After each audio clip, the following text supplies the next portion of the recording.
meeting of the Grandville City Council. I'd like to call the meeting to order and ask Marcy to call the roll, please. Councilmember Gelderlos. Present. Meringa. Here. Nordhook. Here. Steenstra. Here. Truist. Vanderwall. Here. And Mayor Mas. Here. Well, tonight, for the invocation, we have Pastor Brandon Hahn from Ivan Rest Christian Reformed Church. So for those of you who'd wish, I'd invite you to stand for the invocation. We're going to follow that with the Pledge of Allegiance. Let's pray. Lord God, Father, Son, and Holy Spirit, we read in your word that you ordain and care for every area and aspect of our lives. Lord, you lead and guide us in our work, in our play, our hobbies, in our rest, our education, in our learning, every aspect of these lives that we lead as human beings. Thank you also for caring for us in our life here in this specific community of Grandville. We thank you for the city employees and those who serve this community, those who live here, our businesses, restaurants, and nonprofits, our houses of worship and religious communities. And Lord, for these council members and our mayor and those who have attended this meeting tonight as well.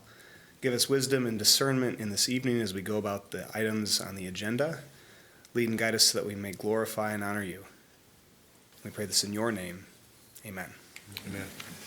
I pledge allegiance to the flag of the United States of America and to the republic for which it stands, one nation, under God, indivisible, with liberty and justice for all. Thank you for being with us tonight, Pastor. Appreciate it very much. Before I forget, want to see if there's a motion to excuse Councilmember Truist. He was here. He got word that he had kind of a family thing that really needed to be attended to, so he was here. So is there a motion to excuse Paul? So moved. Support. Motion and support. Any discussion? All those in favor of excusing Paul, please say yes. Yes. Yes. Any opposition, please say no. Great, thank you. Paul, thank you. We have the agenda in front of us. Is there a motion to approve tonight's agenda? So moved. Support. Motion and support. Any discussion? All those in favor of approving, please say yes. Yes. Any opposition, please say no. We also have the minutes from our last meeting, January 9. Had a chance to take a look at those. Is there a motion to approve those minutes? So moved. Motion? Support. And support. Any additions, corrections, anything anybody wants to point out? Marcy, good job, as always. Okay, all those in favor of approving the minutes from the January 9 meeting, please say yes. Yes. Any opposition, please say no. And down to the presentation of the bills. About $388,000 roughly tonight. Dennis, anything you want to point out in those bills before we open it up for questions? Not this evening, Mr. Mayor. Okay.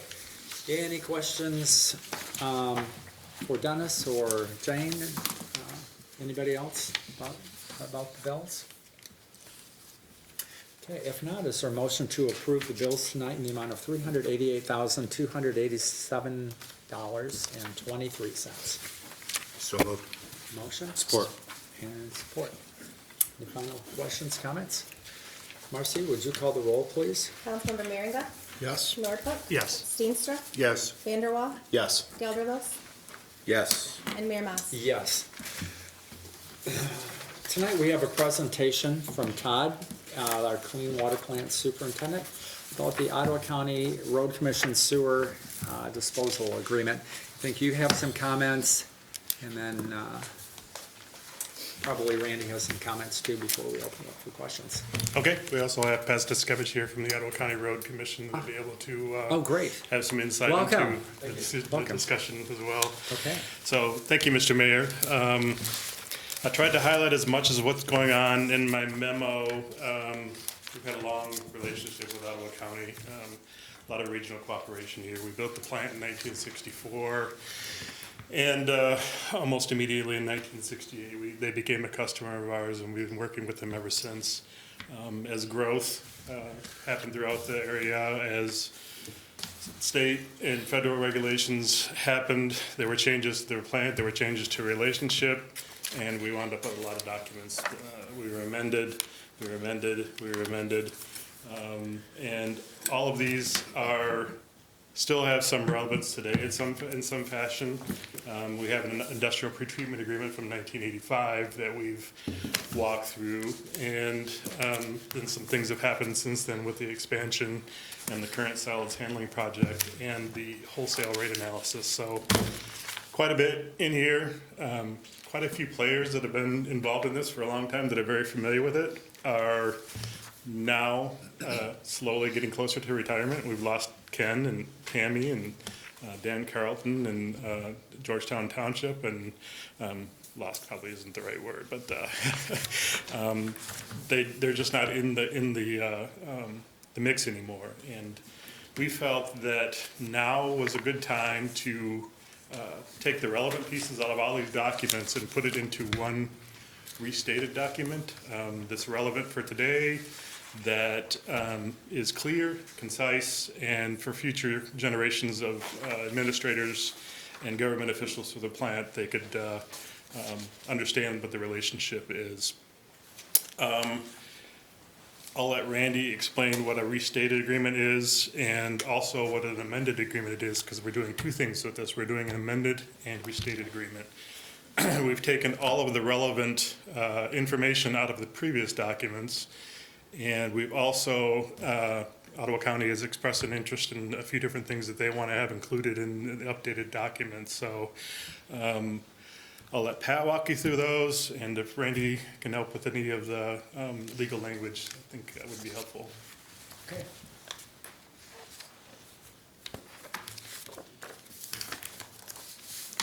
The intent tonight is just to introduce and table. This has to be signed by all parties, so us, Georgetown, Hudsonville, Jamestown Township, and Ottawa County. This presentation will go around to the various entities. Same discussions, same questions, and then we'll come back for approval after that. So, I don't know if now's the time for a question. I've just got a Absolutely. question.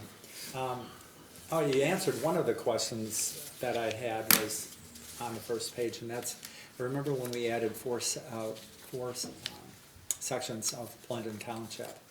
It's like, oh, that's right, they're like a sub-part of Georgetown Township. So Correct, that yes. kind of answered that question. The other one I have is, so with this agreement, we still have the capacity, if we choose to use it with the city of Wyoming, of 3 million gallons a day? we still have capacity in the plant, that is correct. The pump station that we used to push towards that plant Yeah. was turned around in 2010 and actually pumps into the plant now and is part of the calculation capacity for the plant. So if we wanted to use the capacity in the Ottawa County, or the Wyoming line again, we would have to create a pumping facility for that, but we do physically still maintain the capacity. in the And Wyoming legally, plant. you still, it looks like you've still got that right, so. Yes. Okay, thanks. Other questions? Randy, did you have a question? Yeah, I guess so. I mean, my assumption is the revised document has already been printed, and Jamestown, Georgetown, Blendon, and the other communities have that for review. I'll defer to Pat as to where it stands in that regard, but the way this has been worked on is the chief administrators from Ottawa County and Grandville, being Pat and Todd, along with the council for the county and for Grandville, as well as Ken Crombie, worked on this for some substantial amount of time to get to this point. So I'll let Pat talk about where it is with regard to Ottawa County communities, but that's some of the background as to how it got to this point. Thank you. Thank you, Randy. Welcome. Thank you. And thanks for having me tonight. I really appreciate this. As far as the contract goes, we have had a long and fruitful relationship with Grandville, and we appreciate that, and we think that regional water and wastewater facilities are the best way to go. It helps everybody involved keep the rates low and provides the highest level of service. And so with that, I'd just like to highlight a couple of quick items that are changing in this contract. It is a restatement, so with that, we've changed some of the words to hopefully be more clear and concise. But if there are any questions with respect to there's this restated agreement, then we would expect that the council will read through those and get those to Randy, and then hopefully we can address all of those accordingly. The three main issues that we've changed are, we have added 4 sections in Jamestown Township. Jamestown has slowly begun to expand their collection system, and these is a natural progression of that expansion. It's still within our capacity that we have right now, so we've not added any capacity, but there is sufficient capacity for Ottawa County through about 2040 based on the projections that we've made. The other thing that we've asked for is a little bit more clarity on what would happen with a future expansion. We have a exclusive service area, and with that, that's traditional with utility contracts, and so we've put forth that any water or sewer developed within that service area will be sent to the plant. But with that, if we get near capacity, we want to have some assurance that at least we'll consider the next step of a plant expansion. And so the language in the core agreement back from 1968, had some of those assurances, but I guess we were hoping to go a little bit further. And in this, it does say that, Grandville will, it still has to be feasible, right? We have to get a permit. There has to be land available to do it. It has to be economically feasible. But considering all of those are available, then Grandville will attempt to expand the plant, and Ottawa County agrees that we'll pay for that expansion. So that's all we can really ask for. We can't predict what the future is going to hold or what future regulations will be, but we hope that we have a partner going forward when that time comes. And then the last item is really with the rates, and that the rates are the main reason that we're really asking for a new amendment. I took over in 2014, and I spent a few years with Tammy getting my feet wet and going through the rate-making process, and we both were having a hard time really justifying the debt component of the rates, not so much the operating side. And so we talked about it as a group, and Grandville did agree to have a rate study done. That was completed in 2016, and by the 2017-18 fiscal year, that was adopted and put into play. And so we've been using that rate structure for all this time without putting that into writing. And as we've said, some of the players are retiring and moving on. So we do really feel that that's the most important purpose with this. But given the fact that there's already 3 amendments in this IPP agreement, we felt it was the time to restate and clean everything up at the same time. So I've been acting as the lead agent on behalf of the Ottawa County communities. I have provided the comment or the agreement to them, and I do fully expect some feedback from them. We did put some language in there regarding our relationship with the communities. If we send them a bill, we expect payment, some of those types of things. And so I expect their attorneys will give us some feedback on some of that language, and we may have some minor changes in accordance with that. But I'm hoping that most of the feedback that we get is just, the minor and around the edges. Because those are the 3 subsequent changes are hopefully pretty straightforward and make sense. So with that, I guess I'll turn it over to Todd if I've missed anything. No, I think, for all intents and purposes, the day-to-day operations, the day-to-day communications, all the contractual stuff that we do hasn't really changed in here. The only real addition is adding the additional parcels in sections in Jamestown Township. And like Pat said, the capacity's there. We can do it. Seems like a win-win for both sides. I don't see a problem with it as an up for operational parameter of the plant. Randy, did you want to have any input as far as the legal language? No, I just repeat that, we had an agreement way back in '68, and then we went through 3 significant amendments to it. And then we also had that interjurisdictional pretreatment agreement back in '85, and so we really had 5 different agreements in play at once. And so this amended and restated agreement puts it all back together in one hopefully cogent piece of contract. so that everybody knows what they're supposed to be doing going forward, and we got rid of things that no longer apply. And so from our perspective, I think Pat, on behalf of the Ottawa County communities and us, Todd, myself, and Ken, and also I should mention Tammy, I forgot to give her credit as well, think that this is an agreement that we can support. We're not expecting any significant changes from the Ottawa County communities. We're hoping there won't be such, significant changes. And I think tonight we're just asking you to introduce and table it. We'll wait to hear back from where the Ottawa County communities stand, and then at some point in the relatively near future, we'll come back and hopefully have the agreement approved by this body. And I've given this to my board, and they've done the same thing. They've just taken it under advisement and have tabled it. And I've asked the local units to have their attorney give us feedback within 30 days so that we can keep this moving forward. So my hope and intent is to have this completed this winter. And so we have this back to you with, if there are any minor comments, we can talk about those, but hopefully it'll be substantially the same, and then we can go ahead and move forward with this. Okay.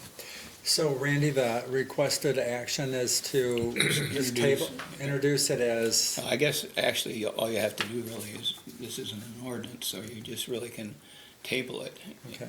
For action in the future. And I guess if you have questions either tonight or in the relatively near future, you can get them to me or to Todd, and we'll try to respond to you at the next public meeting, so everyone can have the benefit of the answers to those questions. and this agreement runs for 30 years plus a few renewals at the end. Correct. So Yeah, there's 5-year it's a while. installments for, it could be Yeah. 50 years if people all agree to it. I won't be around then. It won't bother me or you. But I don't think so. No. Well, we hope this infrastructure lasts this long, and that's the primary reason for such a long term, is we are both making long-term commitments to each other.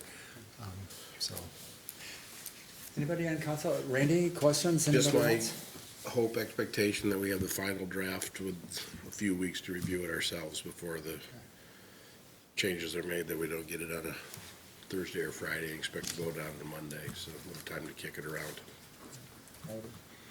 Good. This is just such a great example of collaboration that West Michigan is known for. This is a perfect example. I couldn't agree more, and I hope you have as much pride in the plant as we do. I think it really is a gem, and your staff has done an excellent job, and we are fully satisfied with the service we get, so we hope to continue that relationship. Okay. Great. I'm sorry, Josh. Yeah, I guess first of all, I want to say thanks to everybody that was involved in doing this. You know, it's very proactive of you to kind of put this all together, restate it, make it all very clear. Probably could avoid some headaches for some of us or future councils in the future, you know, if there's questions or, you know, things that aren't clear or whatever. So really appreciate all the work that went into this. It sounds like it's taken a while to kind of get it all together, but really a proactive initiative. So thank you for that. So just a question for Randy, I guess. So if this is a restated agreement and an amendment, does that pretty much supersede all the other agreements then? The other agreements are kind of like now defunct, right? Once this is adopted then? Yes, it does. There's provisions in this agreement that reflect that too. Okay. So those just sort of become historical documents, Yes. and then this kind of basically is the operational agreement that's We in took place? the portions of those 5 different contracts and agreements that still apply and incorporated them into this one unified document. Okay. Those provisions that really were no longer applicable just fell by the wayside and are no longer part of this agreement. It's actually a pretty easy read, and it looks like it's, you know, very comprehensive, so nice to have it all packaged like this too. And then my last question, I guess, is probably for Todd. So since you mentioned future capacity and things like that, I guess, based on, I guess, what you know at this point, you know, if we're good for the next couple decades, do we actually have physical capacity if we were to need to expand in the future? Like, do we actually have space or property to be able to do that? Would we have to acquire property? Would we have to build another facility somewhere? should that come to pass? So I guess a couple things there. One, there are trigger points in this agreement on when we would even consider, discussing expansion. That's at 80%. So once we reach 80% of capacity, that's generally the Eagle mandate for expansion, at least looking at expansion. That doesn't mean you have to expand at that point, but it's starting the conversation and getting the ball rolling. Right now, we're at about 60% capacity, so we've gone probably in the last 10 years from 56 to 60, and that's kind of pretty much remained stable. With low-vol toilets, with water-saving fixtures, with reduced use. We've seen still increase, but less of an exponential increase just based on this water savings that people are doing. Ottawa County also really buttoned up their system a few years ago, so there's not as much inflow and infiltration into their system, so that's held things steady. As far as the physical conditions of the plant, yeah, we have ballpark designs from early on when we went to 10 million gallons of where we could go to 12 million gallons. With the technology today and with the footprint, we could probably easily hit 14 million gallons on site if we thought hard about it. So I think we're comfortable for quite a while for the growth in the region. Okay, good, thank you. Randy, did you have a question as well? No, you answered my questions, and I was just gonna say thank you for tightening up on the inflow and infiltration, because that's huge. It's a lot of water moving through, and so that's a huge help to us. You bet. Yeah. Anybody else, any questions? Okay, is there a motion to table action on this? Till later? So moved. Lays on the table until you decide to take it off. Motion. Motion, Support. support, any discussion? All those in favor, please say yes. Yes. Any opposition, please say no. Great, thank you very much. Thanks for your time. Thank you. Time for public comment. Anybody here tonight like to address the council, just come on up to the podium and let us know what you're thinking about.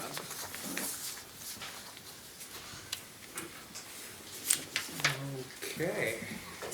Seeing none? And I see we have a few guests here tonight, and I'm guessing that's a matter that's going to be coming up a little later in the agenda. I and- guess I could ask one question. Sure, come on up. Absolutely. Just for our clerk, if you could just give us your name and address, that's only so we know how to get a hold of you if we need to. so. Casey Baker and 3305 Sandcrest Street, Grandville, Michigan. I guess our question would be, I know that stuff's been done and we have seen a difference, but I also know it's gotten colder. So I'm not saying that in the spring this is probably gonna come up again. I guess my question would be, is this something like we could talk about potentially, or I don't know if this has been brought up, like a fence or surveillance or something? Because clearly when it's going to get warmer, we've noticed on the warmer nights people have passed the house, or on the colder nights there's nobody out. So we just don't know if it's a possibility to fence in. I believe in the last years they've put up a fence already on the trail. And I don't know if that was you guys that did it or the property, but when you're driving down Wallace, it's all open. I mean, people drive up that to get to 28th Street as a quick out. Nobody should be able to do that. In my opinion, I think that there should be a fence wrapped around all the way to 28th Street, blocking them in. I think that would potentially cause less issues. Either we talked about that or potential surveillance, we know at Cabela's they have that portable surveillance camera where people see that and they're kind of maybe deferred from the area. There hasn't been necessarily issues by our house, but 30th and our 30th and Wallace, we did see on the Grandville Facebook post last week, there was break-ins. So I'm just not sure if that's an opportunity to have that be brought up to the property owners. In my opinion, it's their responsibility. They're having issues. I don't know how well they are with working with you guys, but I just would think that's on their responsibility to have to put up a fence. We've even commented on putting a GoFundMe to put up a fence because it's how are we going to get this to stop? So I'm more concerned. Right now it's fine, but I'm more concerned as the weather gets warmer in March that it's going to happen again. And I know with the economy, I know that sounds stupid, but people are out to get stuff, so I don't know. Interesting points, especially I'd not thought about possibly blocking the I entrance. just, it'd be more work for them, like, I'm not trying to be mean, but like, it's more work for them to have to walk all the way out of the fence to come into our area. And I know that the neighbors behind us on that, is it 29th Street? I think off of Ivan Rest, it's a little tiny Yes. cul-de-sac. Yeah. Our neighbors, we were talking to them, I know that they had issues years prior, but then that wooden fence, that tall one went up, and there was no access for them to just go from the back of the motel right into their neighborhood. Now, that wooden fence ends at probably close to your house. I mean, you guys know where it ends. Like that big tall wooden fence ends right before the trail, but then you have that whole open, just the little, what do you want to call it? Curb. You just have that little curve that people can just drive over, walk over, and it's easy access to come mess with our houses. I get it. But I just don't know if that's something, a fence could be totally wrapped around, because like that whole parking lot's open. We see all the action that goes on there, and I just think that that could be closed off. I don't know. Don't know if that'd be an Good option. point. I don't know. No, thank you. Yeah, so Thanks. I just thought I'd bring that up. I didn't know if we had talked about that before, but I Okay, thought that could be maybe an option. good. Yeah. Thank you. Appreciate your comments. Mr. Mayor? Yeah. I'm sorry, Dennis, did you have something you I wanted just to say? wanted to comment on that. Chief is going to be maintaining relationships and talking more often with the property owners, and I've made notes here, so we'll bring those two issues up when we have a chance to talk with them more, okay? Thanks. Welcome. Thank you. My name's Jessica Scheck. I live at 2864 Wallace Avenue Southwest. My house is the house that's backyard goes right to the trail. And I just wanted to, I guess, testify to the fact that when they did put that fence up, when we bought the house a little over 2 years ago, there was no fence. And we were like, how do we fence in our yard? Because people would come down from the motel and bring their dogs into our yard or play on our play set, that type of stuff. It wasn't a huge deal. I guess the previous owner allowed the kids to do that. But it made a huge difference in the amount of foot traffic. And I don't know if this was the property. There is a gate on that fence, but the last I knew, they had a lock on it, so they can't get in and out. But it really cut down the traffic by my house. It really kept a lot of people away. But since they've gotten kind of used to that, they just obviously go around. The neighbor across from me with the most beautiful dog, he's on security watch. We all the time see what I assume are dealings happening, and they use our street to go around to that corner. They'll park there for a few minutes, walk over to the motel, come back, and then just drive off instead of having to even be in that area. So I guess wanted to support what she had said, because I seen a real difference in our home. Appreciate the comments. It sounds like the fence has been effective where it is. Yeah. Understanding there are places it is not yet. So. Yeah, it's just the one part that is still open that really we have lots of issues with, and it makes me uncomfortable that they are that comfortable coming in and out. When our neighbor's truck was stolen, I mean, the next morning, like, these people were walking down the trail and right next to my house. I mean, there were moms out, people were bringing kids to school, and they looked right at my security cameras, did the whole, like, they just had no regard for what they had just done 4 hours prior to that. And makes them dangerous to me, that they are that confident in it. And I'm just sick of my kids looking out, why is there another car out there? Why isn't there another car? Like, I don't know how to explain that. And so, anyways, that's what I just want to say. Thank you. Appreciate the comments. Thank you. Thank you very much. Anybody else here would like I have a to? couple questions that might get answered later in the police. Okay, Because you're not- if you still have questions, we'll open Okay, up I just- again. okay. If- Just with if some of that- the comments that were at the end of the letter. Okay. that, you guys sent to us. Okay, great. Anybody else here on any other issue would like to address the council? Okay, if not, we'll move on to ordinances and resolutions. We have one that we introduced before, and that was regarding FEMA flood maps. So Matt, there's been some changes to that and a lot of changes. A lot of to that, changes so, since you yeah. last saw it 2 weeks ago. Thank you for the introduction, Mayor. I had sent my draft to Matt Ochopinte at the state. He's in charge of the flood maps for the state. I've known Matt for a long time. He's been promoted in this position. He spent a lot of time amending our ordinance, and I really appreciate his time.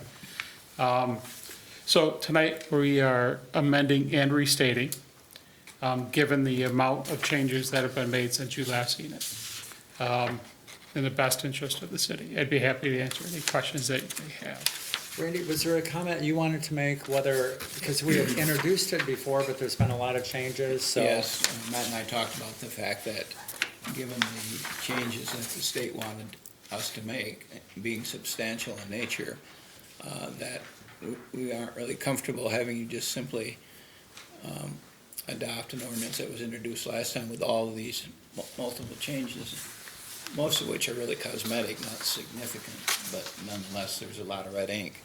And so I think I would prefer that we substitute for that ordinance this revised ordinance that you have before you tonight, which we set up to be an emergency ordinance, so that you can introduce it and adopt it tonight, and then make it effective upon publication instead of 10 days and publication, so that it is effective by the date that it needs to be effective under our requirements that the state has imposed. It has to be effective by February 23. And so if we just simply introduce it tonight and then bring it up again 3 weeks from tonight, and then with a 10-day period for effectiveness, we probably won't make that February 23 effective date requirement that the state imposes.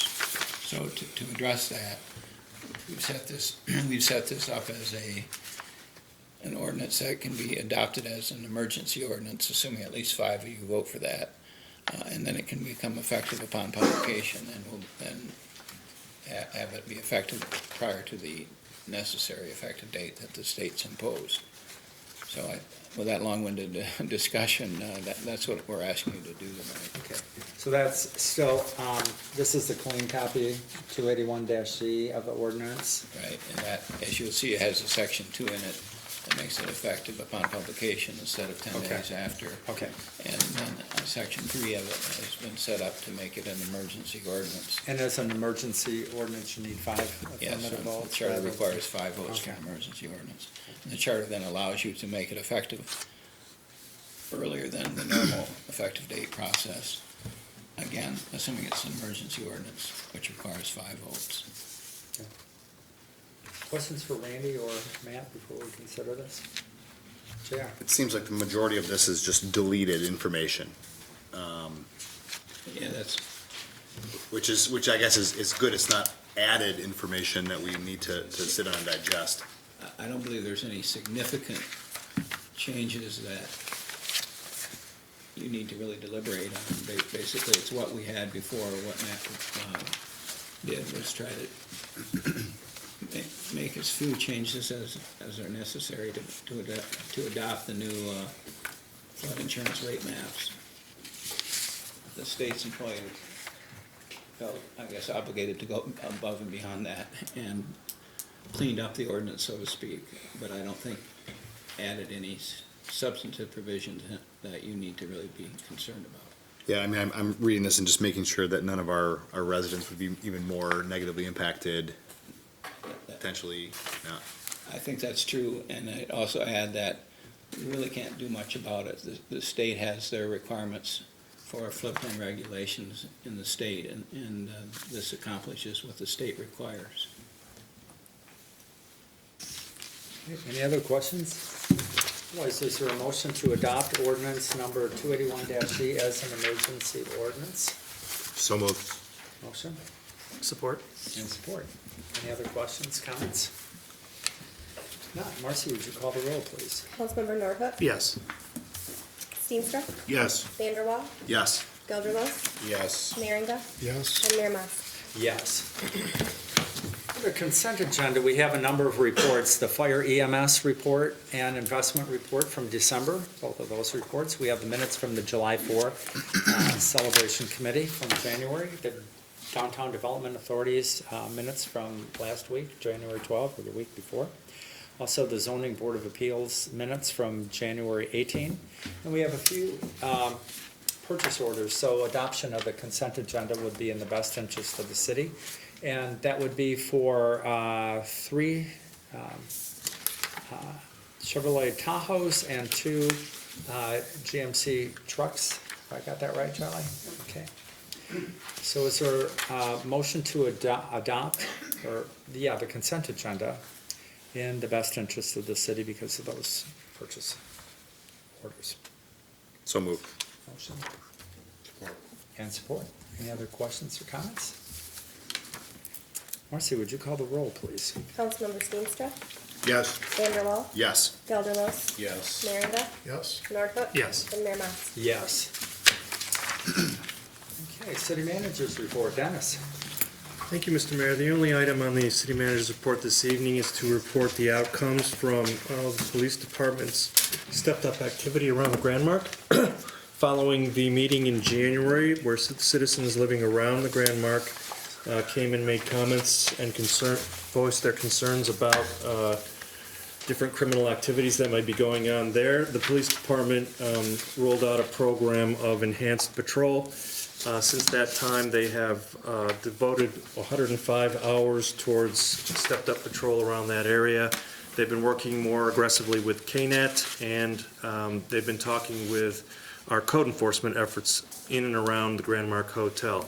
And you can see this evening, we've incorporated Chief Englam's report on this activity, and in his final recommended action steps, item 1 was to continue to work with KNET to conduct targeted enforcement activities in the area. Number 2 is to initiate conversations with the management of the Grand Mark about the ongoing issues and how we would deal with that going forward. And then finally, to have permission to wrap up this special operations, but this does not mean that patrols will then stop and not continue in the area, knowing that it is a hot spot. So with that, the chief is available this evening if you have any questions for him to answer, and same thing with council if there are any questions of council. Great. Chief, anything you'd like to add now, or? Emily was right, when it gets warmer, our sneeze, that kind of stuff automatically goes up. The last one, like Mr. Durham said, just because we're going back to normal operations doesn't mean that you're not gonna have patrols in your area. You had them before, and we try to cover the city completely to the best of our ability, but sometimes between 3 a.m. and 9 a.m. our minimum staffing is 2 patrol officers. During that time, we ran 706 total calls for service. Citizen-initiated ones out of the target area for about 1%, pretty average. The ones that related to the specific call or the specific reason for the citizens' concern was one suspicious person that we were not able to locate. A suspicious vehicle that actually got reactivated. Initially it had an improper plate. When it showed up the next morning, probably because of the extra eyes that were on from the neighborhood, it actually was properly registered at that time. A lot of typical calls that you get in the neighborhood, a couple crashes, domestic, in that type of thing. So we are continuing to work with KNET on that and other issues in our city, and because it's multi-jurisdictional team, obviously there's 8 jurisdictions that are involved in that team, so they can't spend their whole time in our city, but you can see from the report that the operations did have some fairly decent results, so. Okay, good. Would you be open to questions if any of the neighbors still have questions? Okay. All right, we're gonna be a little bit informal here. If you have questions, or if council has questions, you know, if you can keep your comments brief, we always appreciate that too, so. My biggest thing was the way it's worded when it says that the patrol operations will return to normal. I was afraid that meant they were returned to previous before we came to the meeting. Because when we came to the meeting, patrol, we noticed it. We appreciated it and we noticed it. I believe very strongly that police presence deters crime. And that's what we're looking for, not necessarily like, you know, contact with individuals or anything like that. I mean, if something's wrong, I would like that.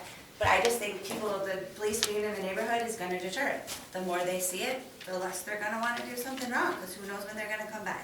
So that's just my hope for this, is that we continue to see police presence in the neighborhood often, during the peak times and the not peak times. And I do understand that those peak times do have the lower amount of staff, so.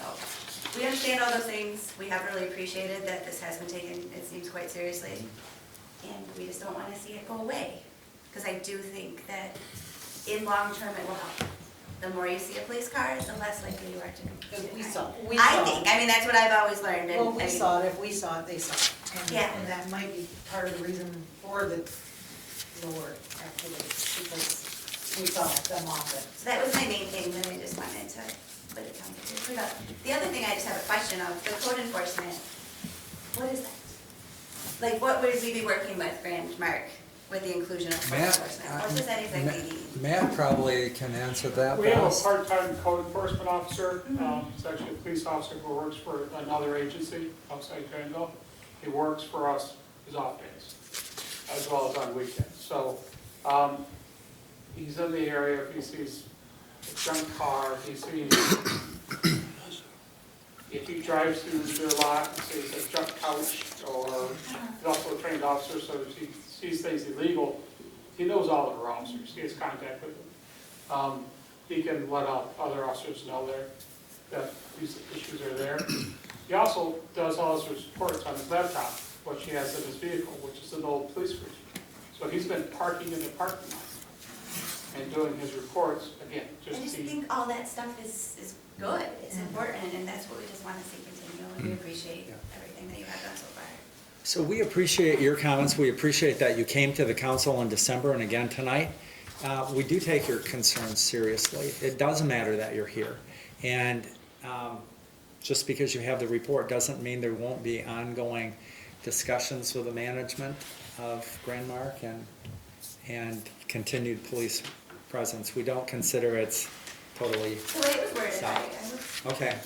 Well, that's good that you came Just tonight then. returns, you know. You know, right? That's good that you came Of and course, could ask yeah. that question and say, hey, this, I'm concerned about that, so, Can I add one more thing? absolutely. I just wanted, I appreciate everything that you guys have all done for our neighborhood. My hope, though, is that we can really try to maybe come up with some more solutions. I cannot justify in my head how this type of activity is still I mean, my children saw somebody ODing on the sidewalk, and I say the sidewalk, the curb that everybody drops, goes over. But this place is right next to an elementary school. Like, there are children playing outside from our children all the time in that playground after school, on that trail behind there, in these apartments. They're walking our neighborhoods. And we are constantly having a mix of that community into ours, and it doesn't feel like a safe environment for children, especially when there are known sex offenders there are known people with warrants. I just really, I know you guys are taking it as seriously as you can, but I'm just a little floored that the owner of this place is still able to run an operation like this and not have any type of consequences when it is deeply impacting our city, but more important. We are children. So I just wanted to. I want to add to that, just a quick question about that, so this kind of sounds dumb, but if I go on Google, right, I can look up motels or hotels in my area. I can't go to the Grand Mark and rent a night, or whatever. Like, I can't call them, or I could probably call them and say, hey, can I come stay? But there's no information online about what the nightly rate is, what the weekly rate is, because I can tell you right now, I've seen on Facebook, the weekly rate's different for every tenant. I don't think that this should be a long-term place, and it is. And I feel terrible saying that because I have family members who are like that. I'm here to admit it. But these people don't change, and it is scary as our daughter's getting older. She's 19 months. I am scared to walk her around. We used to go on walks every night in the summer. I don't want to do that this summer. Unless he's with us, I don't feel safe. I don't know what this motel's, other than it's a business and that's their money making, and I get that. But if no regular person can just go online to rent it for a weekend, it shouldn't be allowed. I can't go online and look at what these weekly, nightly rates are, and that makes me feel a little bit uncomfortable because I know that these people living there are probably just out of jail, sex offenders, druggies. It's scary. I don't know. And I know you see that too, and I know that this is not news to you. I know you guys don't like it just as much as we don't. It's just, how can we step forward? Again, appreciate the comments. There will be ongoing discussions with management of We that appreciate business. Yeah. Thank you. Chair. I mean, if this is the time to add, you know, you guys all showed up with papers in your hands. I'm guessing that you guys all got the same report. Dennis, was that a thing that was distributed? Yes. Like that. Hand delivered. It was hand delivered by the mayor Yeah. yesterday. That's when I saw you. That's why I figured, well, these guys didn't show up by accident tonight on the same night that Chief was here. It was clear that you guys came here on December 12th, and that was, you know, our city manager's first full week on site. And he put together some action plans and went above and beyond. And I want to commend our city manager for that, but also you guys for bringing it to us. And the fact that we've put in over 100 hours into this. And there's some real bad guy words on this report here, you know, cocaine, guns, or warrants, that kind of stuff. I think there's real change happening already, and I would love to see this continue. Obviously, Chief, as your note said, that it will return as normal. I think that means return to patrolling as normal. It's interesting, right? The end of the report, there's a lot of non-contacts, non-whatever, and so maybe it's weather, maybe it's not, but maybe it's just continued presence. And I think I thank you guys for coming. Chief, obviously, thanks to your team for being here, and again, Dennis, thank you for initiating this response. So this is awesome. Sure. Thanks, Chief, and people, and Dennis, and everybody. This is good. My question is for the Chief, though. The KNET hours, okay, and I'll be honest, I had to look up who KNET was, and I was able to guess the N stood for narcotics. So, but that was the only one I could come up with. They put in about 75 hours. How does that work? You put in a request and they come and help us out, or do we pay them? Are they part of Kent County Sheriff's Department? We are part of KNET. We have one of our officers is assigned out to KNET on a 2-year rotationary basis, and they can re-up 3 times for a total of 6 years in that assignment. As a member agency, when we have an issue, we can request targeted enforcement. They also come in and they've helped us. It's a force multiplier by being able to have that position on the team. Obviously, running surveillance and marked cards doesn't really work all that well. When several years ago, when we had possible accostings before school, KNET came in, and that way we were able to cover all the schools with some surveillance during the times where the kids are walking to and from. We don't get billed for it. We are part of that organization. Our detective that's assigned to it doesn't just work in Grandville, they work all throughout Kent County. It's a multi-jurisdictional team. And that's where the drug forfeiture money comes from, right? Yes, the little bit of drug forfeiture that we're still getting generally comes from that. That's been reduced a lot. Yes, quite a bit. Since marijuana is now legal, so there's no forfeitures associated with that. There's been changes on the federal landscape with forfeiture laws that make it a lot more difficult. A couple administrations ago, they changed where the team used to file all the forfeiture paperwork. They are now not allowing the team to file for forfeiture, and they're making distribution to their member agencies. Now each member agency has to do their own, and they're trying to make it so, like, we don't have a large administrative staff to keep up with that, and they're just trying to make it more and more difficult for us to be able to get the federal forfeiture dollars, but we're still doing what we can to bring those in. Just curious, thank you. These candidate hours, though, am I understanding, they're not local necessarily, though, right? It's just when the candidate enforcement team comes together? So No, these it hours that is- are logged it is aren't a- necessarily It's a Grandville, standing team. but they could be operating together in Wyoming or anywhere else in Any Kent place County? in Kent County. So a lot of these hours probably were used for other jurisdictions? which- No, those hours These were ones are just- specific okay. on this. Okay, Good question. thank you. Our detective is full-time, but we track the whole team's hours while they were working on this I assignment. think it's great, and obviously removing narcotics from any location helps other locations, but I wasn't sure about that, so thank you. Justin, do you have a question? Yeah, mine's kind of a curiosity one for Randy, and that is, obviously we would hope that conversation with the business owner leads to continued change, but how much authority does a municipality have when we're talking about, trying to compel that they put a fence up or that they have more surveillance or those kind of things? Is that something that a municipality possesses the power to do, or because there's some property rights questions there? And so I'm just wondering, where is that line? And I know that's kind of a tough question maybe, but. Well, you're right, there are property rights that we have to respect, whether we like the result of that or not. I was sitting here thinking earlier about whether or not we could force a fence. I haven't come to any conclusion.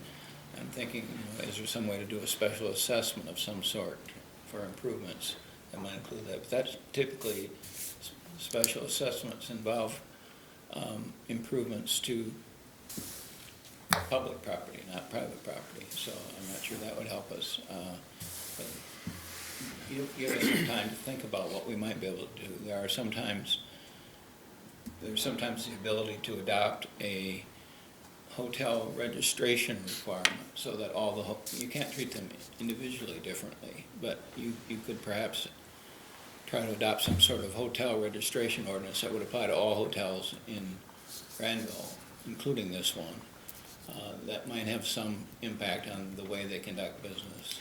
Did we ever You might look have at some that? zoning issues, again, that may have some impact on how they conduct business. The discussion about long-term rental versus short-term rental with regard to whether or not it's a hotel and what's involved in this kind of use in that zone district. But remember, again, if it was once legal, we have non-conforming use rights we have to deal with, so we can't just change the rules on what was permitted in the past under zoning requirements. But let us give some thought to those kinds of things, to see what we might be able to do from a